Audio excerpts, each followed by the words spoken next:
In that initial phase, while you were gathering all the data and didn't yet have any outcomes to show that the data and the actions you took based on the data would provide business value, how did you persuade the leaders in that company that taking the time to gather this data and understand the right adjustments to make to the process would pay off? Well, you have to start talking in their own language.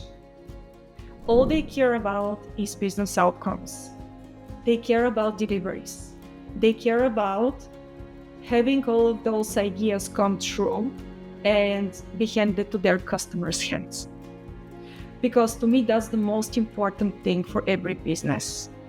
As soon as you are capable to deliver results to your clients, get that feedback from them as soon as possible to understand whether that's the value that they need, and then pivot accordingly, then you're in a great place. So that's how I approach that. I just put some initiatives in place and said, hey, we are going to change a little bit how we manage things here. The objective in the next couple of months is going to be to improve our delivery speed by 40%. And they said, okay, you got this, go ahead. I mean, that's all they wanted. They wanted to see results. They didn't care how we get the results. I'm telling you, they were ready to have people work like 80, 100 hours per week in order to get to those results. I knew there is a better way. So we started digging deeper into the data, we started building the charts, and we get to a point where we started optimizing the flow of work. As soon as we get to that improvement, we actually moved quickly to the next one. Because I have to tell you, as soon as you get to a point where you see the bottleneck in the system and you resolve that bottleneck, it moves somewhere else. And that's the bad news. Your system is going to it will be broken all the time. It's just the bottleneck is going to move, and now it's your job to figure this out and then start running initiatives to keep improving the bottleneck. So we kept improving. We had the board, we had all the work on the board, we put some policies in place on how to manage it. So it was a game changer. It was just a game changer for us. And it took some time for the partners to wrap their heads around that idea. But as soon as they saw the results, they were all sold. And I think this is the most important way on how to approach situations like this. You want to speak your stakeholders' language. You want to give them the objectives that they're after. And you want to put those objectives with the efforts of your team. As you said, there's always another bottleneck. At some point, the bottleneck aren't interfering enough, or at some point, the return on investment on eliminating those bottlenecks may disappear,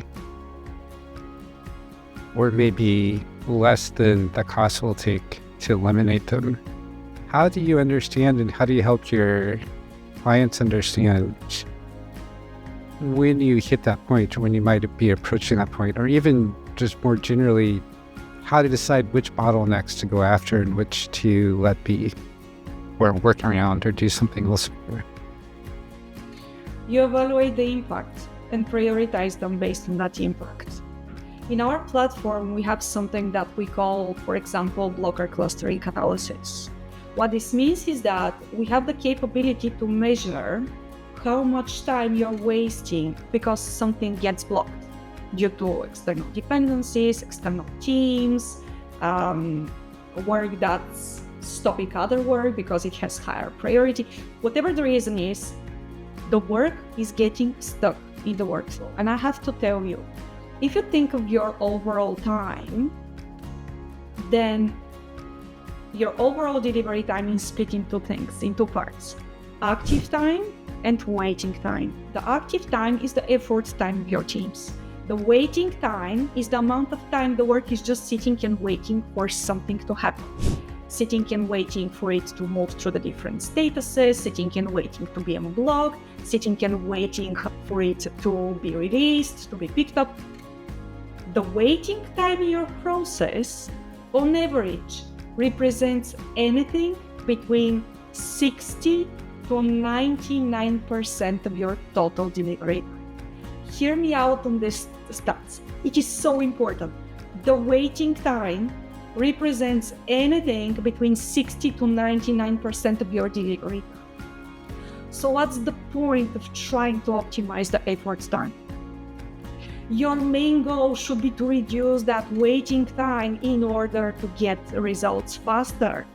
So in our platform, we have the capability to perform an analysis of that waiting time and tell you, hey, you have 3 types of blockers. You have internal dependencies, you have unclear requirements, and you have expedite requests. Or those are like items that are taking over the other because they're more important. From those 3, the one that's representing 90% of the waiting time that you've wasted is the expedite requests. So this is your main opportunity for improvement because this is what's impacting the most your delivery speed. This is where you have to start looking into. And then it's just a matter of, hey, can we make sure that when we're prioritizing work that's more important than others, it's really more important. Maybe we have to change the criteria of how we mark more important work. Or maybe we can actually have some capacity from the team, let's say 1 or 2 people who are just, let's say, not working on the plant work, but they're just available for anything else that will come in between. So just by putting your attention there and start brainstorming ideas, you can actually come up with a solution to reduce all of that waiting time.